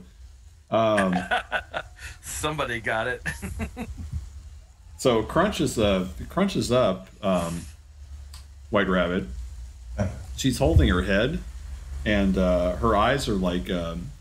For you, it's weird because you're used to seeing avatars that you can change their looks, to put different eyes in their skull, whatever it is. But her eyes look like human, almost like look like human eyes in her head as she's holding onto her brain. As you've done 16 damage to her since you've been in here, and she says she's like, I don't get paid enough for this. And then you see her in that moment, and then you see her basically like it's the way she disappears. It's like it just like her whole body just circles into a point and it goes like zips out. So she is jacked out of the net architecture. White Rabbit, you would know that being that this is obviously some type of corporation that is doing this attack. Corporations can hire net runners to do work for them. You've done it yourself probably a few times, to make some bucks. And in this case, doing this much damage to her is just not worth it to her. You can tell that this must just be a side gig, and this is not what she signed up for, to run into a net runner that's going to do all this damage to her. Nice. So she zips out. Her hellhound's still below the other floor. On your turn, you can go ahead and experiment if you still want to go through the architecture, but you would know if she jacked out, her hellhound would go with her. Oh, okay. So yeah, clarification. Yeah, all her programs in there would also go with her. Well, where she is in the meat space, that's still in play, but she's no longer jacked into the net architecture. So, but Argus, you're up. Cool. I'm going to also fire at this fella who just sort of appeared. Go for it.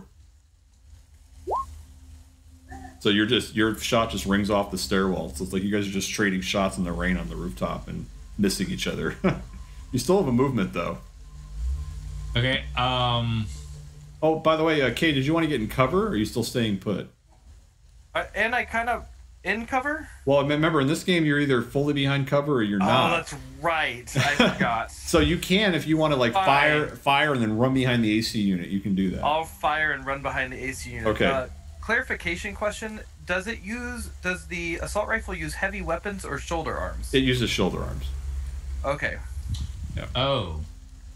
So you have to have that skill. It's not just Yeah. Well, for Argus, I'm not sure if he has that skill or not. Yeah, I'm actually not sure that I have it. Let me check. I put it in because I had the shotgun, so Which is in your room, which is in my room. I know. I'm very aware of that. On the third floor. I do. Okay. Well, you guys are looking at the range you're at. You're looking at you need to get a 15 or a 16 actually to hit these guys. Sheesh. Which is the same for them to hit you. They probably have more dumped into their stats than we do.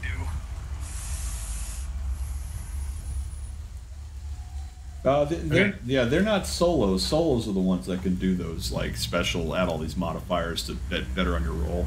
These are just military, like higher. They're just higher security, basically. Okay. Thugs, yeah. So I'm gonna also, I guess, run behind cover.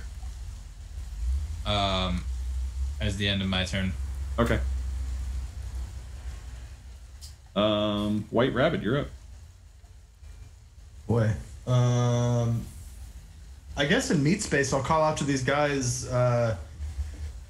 Should I adjust anything in the?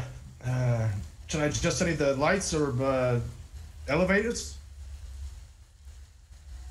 DM, would flashing the lights throw off their night vision goggle eye things that they have? No, because they're on the roof, and they're probably not even using those up here on the roof. Okay. Yeah. Good question. So the whole team is up there on the roof now at this point? You see one person coming up on the roof, limping. Again, there was some carnage that happened on the third floor that you don't know what happened there because you guys went up to the roof. There was Rico, there was Gina, there was 2 of them on the third floor. Right now, you know there's 3 of them and a net runner. That's about all you. That's what you know that you've actually ran into.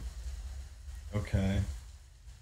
Well, I guess I'm going to do no good in meat space, so I'll put all the elevators down to the first floor and leave them there, locked on the first floor.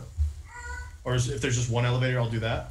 Okay. You still have control over the elevators because she failed to get control over it, so the difficulty value stays the same, but you already have control over it. So you're going to put the elevators down on the first floor? Yeah, and then does it cost another control action to adjust the lights or to mess with the lights? Well, the lights are on the 4th floor, back where the Hellhound was, but he's no longer there. You'd have to go down and actually gain control over that again. You never actually did. Right. Okay, I'll go down to the 4th floor, and there's lights, and what else down there? Just lights, just a control node for the lights. Oh, that's it? Yeah, I mean, everything still looks the same way in the architecture, the way she left it, the imaging. So this still looks like a roller derby. Wait, is he still on fire? Oh, yeah, right. Oh, yeah. Oh, okay, then I'll use my meat action to just put out the fire then. That's a good call. Good job, Carrie. So, yeah, unfortunately, do take 2 points of damage because you did go up to her level at the end of your turn, and your cyber deck was on fire. It's more like it's like heating like into your wrist. So, yeah, you would take your time to, I don't know. Put it out. Yeah, what is that? The endo dust, like spraying it on your cyber deck. I don't know. I'm trying to get to cool. I mean, off. it's raining, right? Yeah. I mean, Yeah. That help too. That's funny. My turn then. Okay, so those of you that are hiding behind the AC units, you hear it. You basically are huddling behind, and you can feel the heat of your gun against your chest. It's like you're just like breathing in heavy as the rain's falling down, and you don't hear anything, so you don't know if the person's laying in wait for you to pop up or what, but you just hear the rain falling and the sirens off in the city. You'll have to wait till your turn to see if there's something happens. Oof. Well, Kate, You're up, Argus. Yeah, Kate, do you want Well, one of us could lay down the suppressing fire, and the other one can take some good shots. Okay. I mean, we already know I don't have any qualms about just going and getting close. Yeah. You want me to take some shots at him while you run up on him? Yeah. Take. Let's do. Yeah. Can you suppress him, and I'll run up and. Yeah. Technically you're first, so I have to like wait to suppress. I don't know how that works. Yeah. Can I hold my action till his turn? Yeah. Okay, there we go. So Argus, hold action is basically you describe the conditions on what it's going to be that you act. Now, here's the thing: you have to do that. So even if those conditions change, you don't get to react and change your action. You do that action when those conditions are met. So what are you waiting for? Okay, so I'm gonna have him. So okay, I want you to give suppressing fire, and when he does the suppressing fire, I'm gonna run out from behind cover and go like up far enough where I can run back at the end of my turn.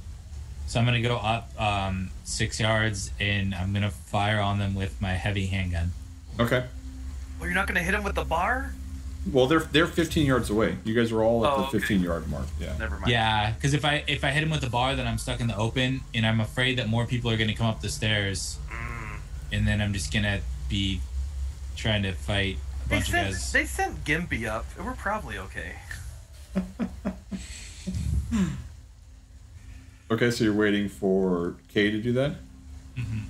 So as soon as Kay starts laying down suppressing fire, I'm going to run out and kind of get closer range and just start blasting him with my handgun.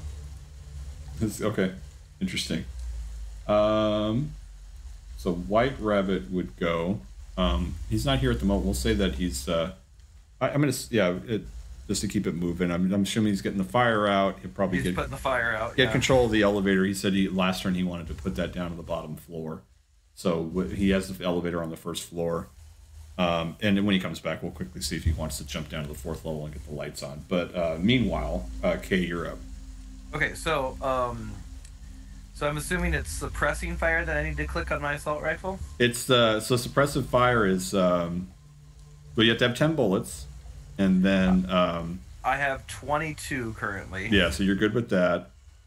It costs an action and 10 bullets. That's all you got to do. It's their reaction is basically what they have to do. Everyone on foot within 25 yards out of cover and in your line of sight must roll a will plus concentration against your reflex and auto fire skill plus a 1d10. So you can go ahead and roll that, which is...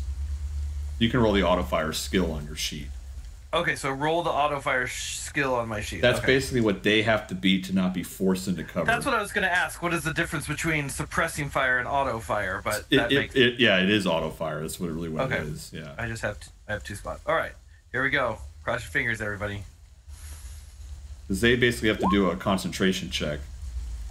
So here's the thing. So you walk up, Kate. So there's a couple hold actions stacking here. So you're the first one to actually pop out of cover as you go. Yeah. Right when you exactly. right when you pop up, that's when the one Militech security guard goes right at you because he sees you. So he's gonna first roll against you. He does hit. Ooh. No, I did not roll any critical hits. That's good for you. But 15 damage, so you're gonna soak up 11 of it with your armor. Soak up 11? Yeah. Okay, so then I take 6, or I take 4. 4 damage, and then so this is where ablation comes in. Now that your armor it's on your body, as your armor has now been your armor goes, your stopping power drops by 1. So now your stopping power goes from 11 to 10. On the head and the body? Just on the body, hit you in the body. Okay. All right. Yeah, to hit you in the head, you'd have to make a called shot. Oh, that's fine. And then I'm taking 4 damage there, so I'm down to 41. So you pop up, get shot in the body. It does do some damage, but then you lay down that suppressive fire. And so he has to beat a 9, basically, not to run into cover on his turn. We'll see what he does on his turn. But going back to hold actions, so that's what Kay did. So this is like stacking and like Magic the Gathering, like playing a card game. Yes. Now we go. So Argus, your action happens right now. So go ahead and do what you wanted to do. So basically what happened is Kay popped up. He starts going, but right when he pops up, that Militech was holding his action to shoot him. He hit him, but he still shoots the suppressive fire. But then Argus, you're running up and doing what you want to do right now. Okay. And then so that's Oh, I'm sorry. Wrong roll. Don't look at that. I accidentally put heavy melee instead of heavy. Yeah. So you're trying to get within what 7 to 12 yards, right? Yeah. And, okay. Sorry, is the heavy pistol, that's still a handgun, right? Yeah, it's still going to be a pistol. You're going to need at least a 16 to hit with that at this range. Those really work up close. You hit. Okay. That's a 9. And then... But you rolled a 1 in there. I don't know if that matters. And then, yeah, does that matter no. in the damage? No. Okay. And follow-up shot. That hits. You go, caw, caw, and she hit him twice. And a 7. Okay. So good news. You go again. It's now the top of the order. That was your hold action. So now you actually go. So you plop and go. Oh, that's fun. Yeah, right? Does it... Oh man, I forget. Did I run back undercover on that turn, or am I still out in the open with my gun out? You walk forward. Now you're out in the open. Now you start your actual next turn. Okay, sweet. I'm gonna see that pistol's probably not working as efficiently as my favorite tool, and just pull out the pipe and charge here. Yeah, I don't have the actions in front of me to see if that costs an action to grab it. But if you want to drop the gun, if you don't want to stow away the gun, I think you can just grab the pipe out and start attacking. Okay. Yeah. Cool, yeah, I'm gonna drop the pistol. Yeah, dropping a weapon isn't an action, but stowing it is an action. Okay, so yeah, I'm just gonna drop it and then start swinging. And drawing an easily accessible weapon into a free hand is not an action either. So it's more like Argus goes, plah, plah, drops the gun and pulls out the crowbar and starts running toward this guy. That's awesome. And there it is. And so Nice. so he has to dodge out of the way of that, which he does not. I swear every melee attack Argus has rolled at. But you only do 1 damage, so that's only half of his armor. Okay. But you get 2 attacks. Let's see. Ooh, you just beat it. All right, and then that's 9 damage. So and the odds of rolling 2 6s is really low, huh? not really. If you guys just haven't hit with your assault rifles yet. Once you start rolling 5 dice in a turn, to getting 2 6s becomes a lot more. I have not more hit with doable. my assault rifle. I don't want to talk about it. That's true. Where is your assault rifle, Argus? I think he had it on his back. I think he just slung it over. Okay. Because he wanted to have it on him. That's fine. White Rabbit, what are you doing? So we kind of, to keep the action moving on we did what you wanted to do before you put out the fire, which is gain control of the elevator. You just need to tell me if you're moving down and wanting to get control of the lights or not. Well, I actually wanted to do a meat space action here if I can see some enemies. Are there enemies here on the rooftop with us? There's only one. There's only the one that Argus is fighting. Yeah, I'll take a shot at him. I'm going to pull out I have a very heavy pistol that I'm going to shoot at him. Yeah, you're just about 25 yards away, so that's going to be a tough shot. You're going to need to beat a 20, the 21. Can I stay jacked in and get close enough to where it's it's not a difficult shot? You have to be 6 yards away from the so you could probably So can I stay within 6 yards and get within 20 yards of him? Yeah, but it's 13 to 25 yards. It's the same number for range in this game. Oh, I see. Yeah, so you're at you have to get down to 12 yards to get down to the 15 difficulty value, and you always have to beat the difficulty value. So you'd have to get. Then I'd have to jack out. Well, I can just. I don't have to take the action of jacking out, right? No. Because there's no black ice there. There's so nothing there. There's nothing there that's going to damage you because it's your architecture. It's the home architecture. Right. You're not in an enemy one. Right. Okay. Then I'll run up and just let it jack me out, and I'll take a shot at him. I'll get within range to shoot him. Okay. So what's your move? 14. Okay, so you can get to right to where you would make your difficulty value 15. So you have to roll 16 or higher. That's what you want to do. Yeah, I'll do that. You can take 2 shots. Okay, so my first one's a 20. Oh, that is. Nice. I kind of like about this game that when you roll for to shoot, it's like you're not, as we said before, you're not actually against anything on them. It's just the range to see if you hit. It's their armor that stops that. So, yeah. But this guy's armor is pretty ablated by now. so it's 10 damage. Yeah, I have a very heavy pistol. And then I'll take a second shot. 15? That just misses because you have to actually get a 16. But that first one, Argus, you can tell this guy's as seriously wounded as the last guy you fought. I mean, he didn't come up looking the best anyways, but... the other guy's still lying on the roof? Yeah, he's still crawling away. He's seriously injured. Yeah. So they go, and so... let's see... He drops his assault rifle, Argus, in front of him, and he's actually trying to... he pulls out a knife. Ooh! Go ahead and roll your... go ahead and roll a... for you... Sorry, I haven't actually done a melee attack yet, but you're going to roll your dex plus evasion skill plus d10. So if you just click the evasion skill, it'll roll it.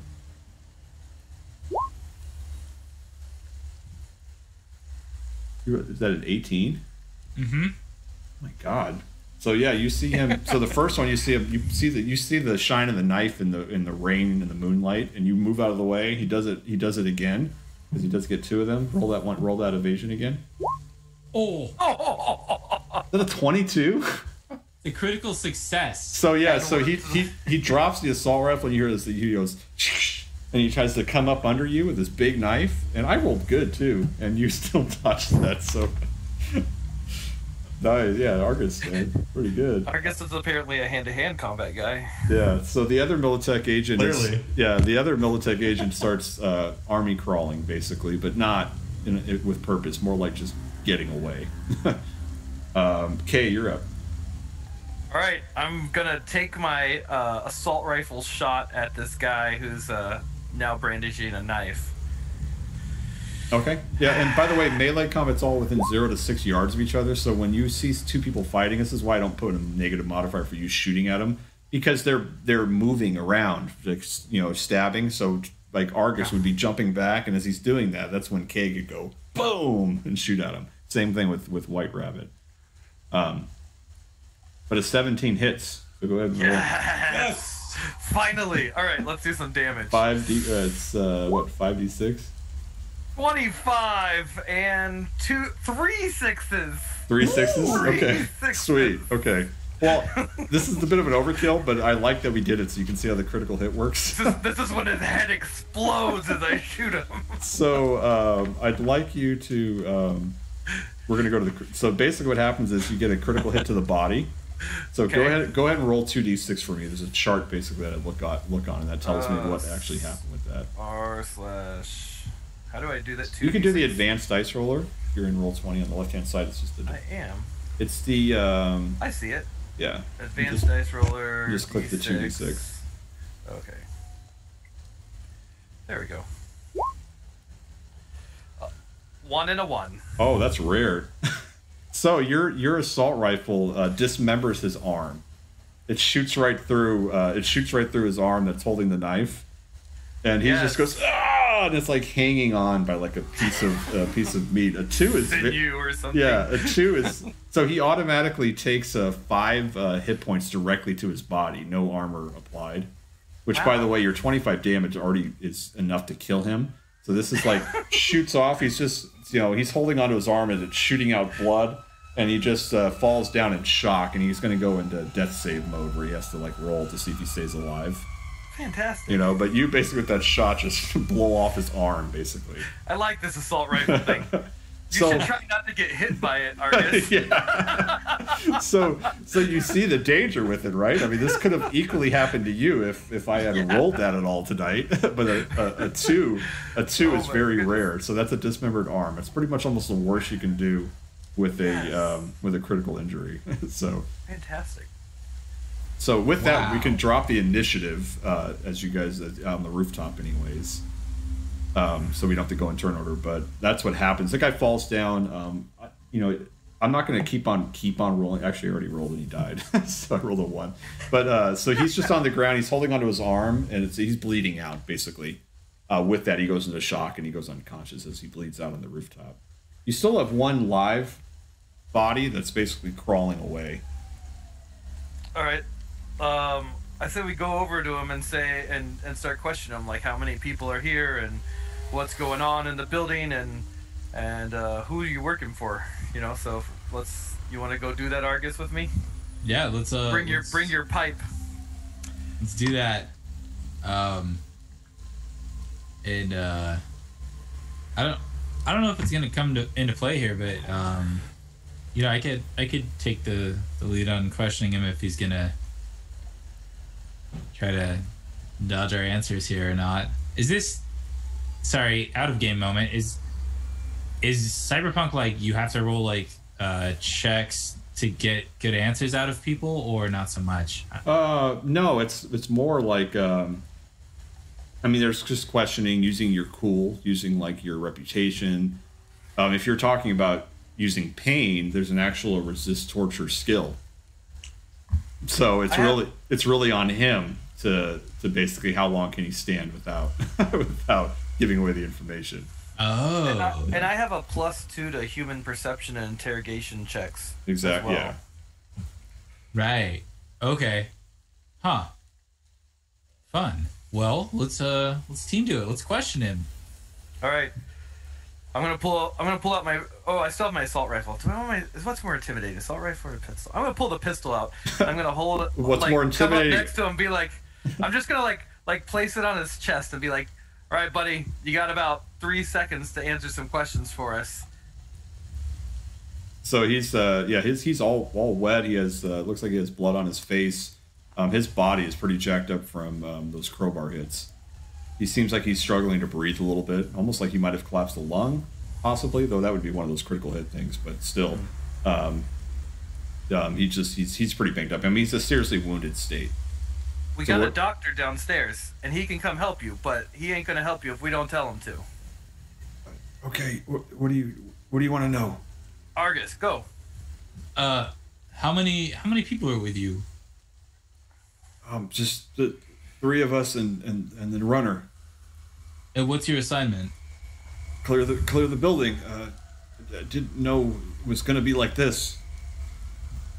Clear the building how? Like eliminate the people, or like kindly ask us to leave? Intimidation, fire alarm. Hopefully people would vacate. And where's the runner? She was on the first floor. Okay. And how were you planning on leaving?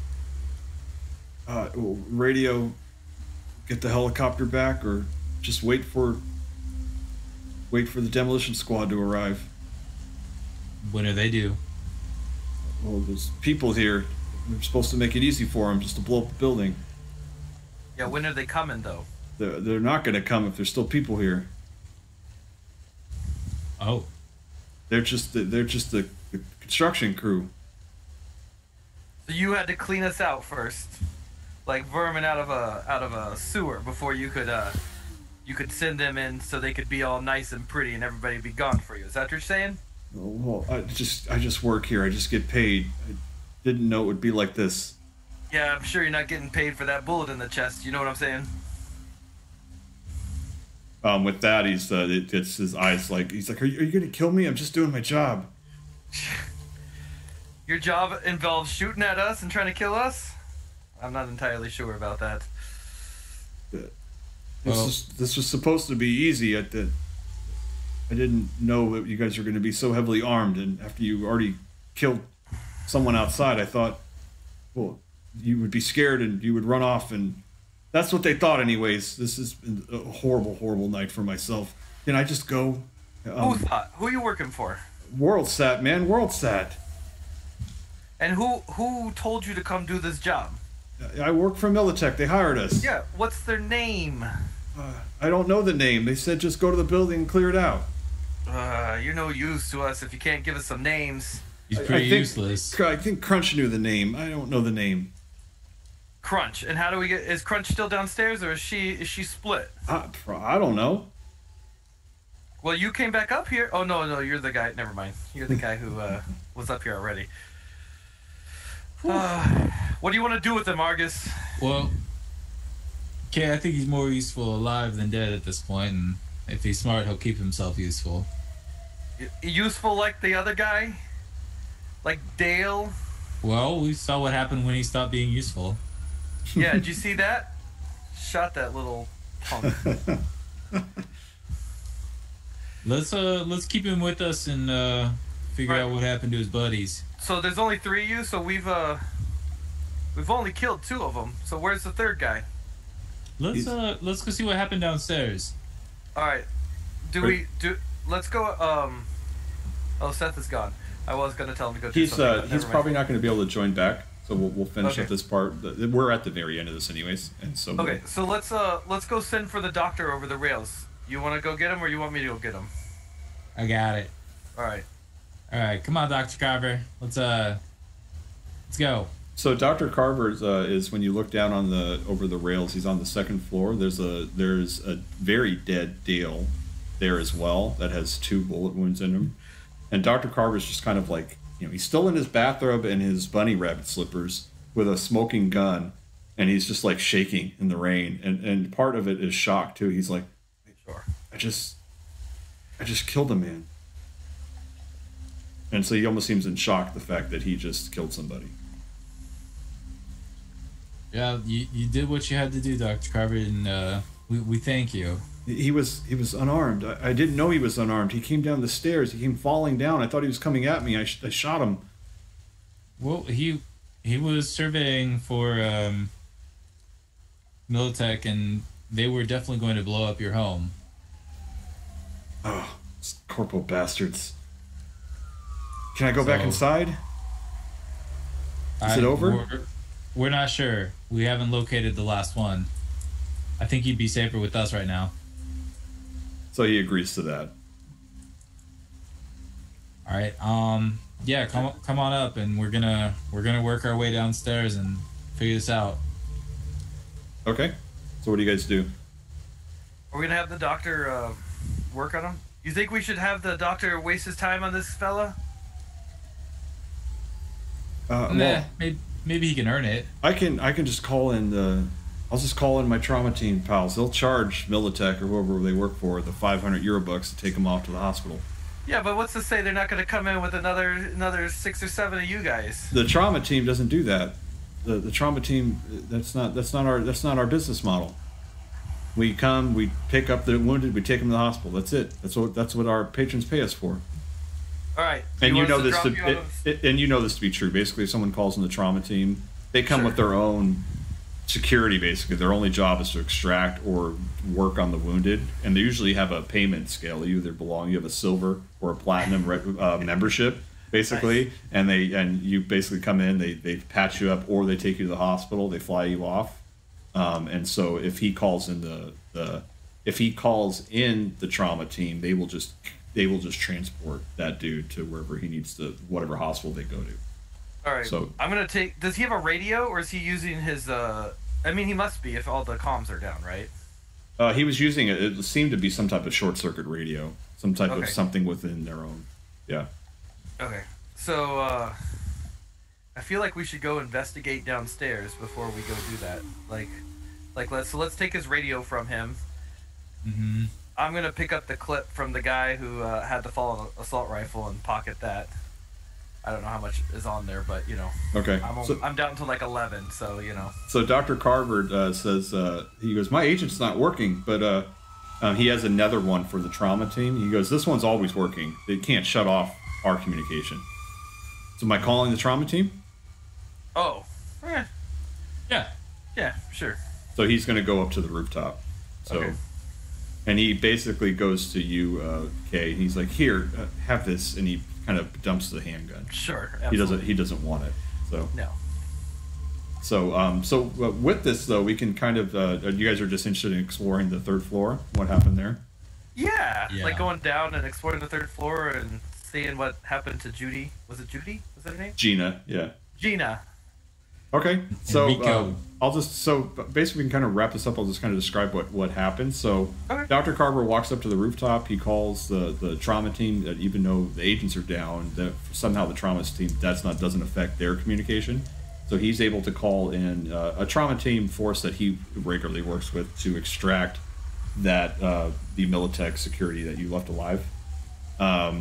And you find on the 3rd floor a pretty bloody scene. Rico and Gina have been killed. Gina's pets are still alive. Remember, she had a tortoise and she had a cockatoo, and again, they were real animals. But as you get to her room, you can see that she was shot. There's a dead Militech security out in front that has a knife wounds, and there's a knife in his, looks like to be in his chest, and there's a dead Rico that is like basically on the ground. It appears to be he must have been the one wielding the knife. So the one that went back up to you obviously was a survivor of that battle, and then once you went back up on top, you guys took care of him. So unfortunately, though, 2 of your neighbors have been killed during this assault.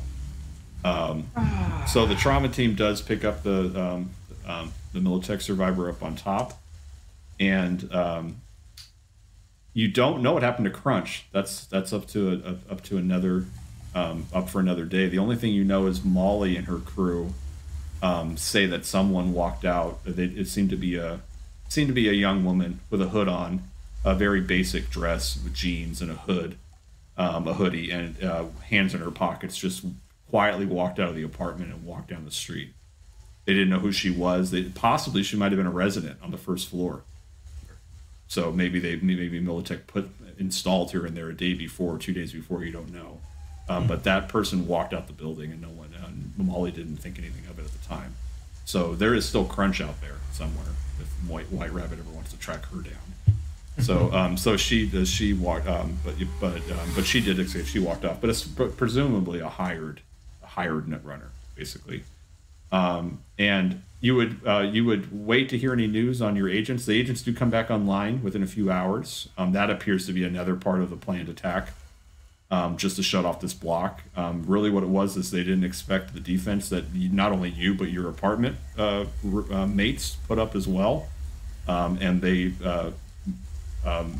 WorldSat, from all you can gather, just decides to go build a tower in a different spot that's not as easily defendable, or they can easily take a hold of. So that's the end of the scenario of the apartment.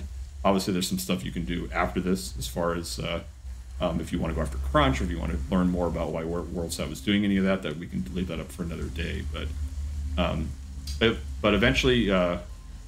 Which I'll talk to Steve on what Mako is doing this whole time with the car. There might be something that he gathers from that as well, from Dale's car.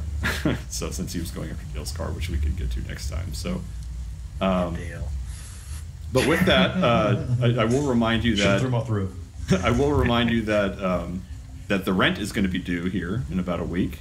And so, in spite of the events of the last it's only been a few hours. In spite of these events. That just means there's just 2 rooms that 2 more people can move into, basically. So yeah, can we gather up some of the stuff and sell it or hawk it or something? You know what I mean? Yeah, sure. Yeah, I want the birds. Well, you have her animals, and again, they're real animals, so they're probably pretty valuable, actually. So I think Kay would actually be interested in that. These are real animals. Yeah. I'm totally like, hey, Polly, want a cracker? So Polly wants some kibble. So Kay, with the agents coming back on, your agent starts ringing. All right, I'm gonna answer it. So, and it says, this is Lucille. I have Rex here, returning your call. Rexman, where you been? Hey, what happened to my apartment? Dude, there were people outside surveying. They were trying to blow it up. We stopped them all. I think you owe us some money for some protection on this building, man. Like a little discount, you know what I'm saying? My guys, there was armed people with assault rifles shooting at us. We climbed up onto the roof. We shot back. We killed them. Yeah. You killed 5 guys for you. Yeah, there had to be at least a dozen. So I think this is a good place to stop. Whereas basically, as the scene ends, it's Kay in the phone saying, "Hey Rex, you go with something. You better send somebody down to clean up this mess," and so forth. As we'll pick up from there. There is actually something with Rex in the apartment building that we'll cover next time as well. Since you guys have pretty much earned your keep as far as keeping this There's also a reputation that you've gained in the neighborhood that actually has some perks that we'll talk about next time as well. So nice. all of that we'll talk about. We'll talk about next time. Argus the Pipe Black.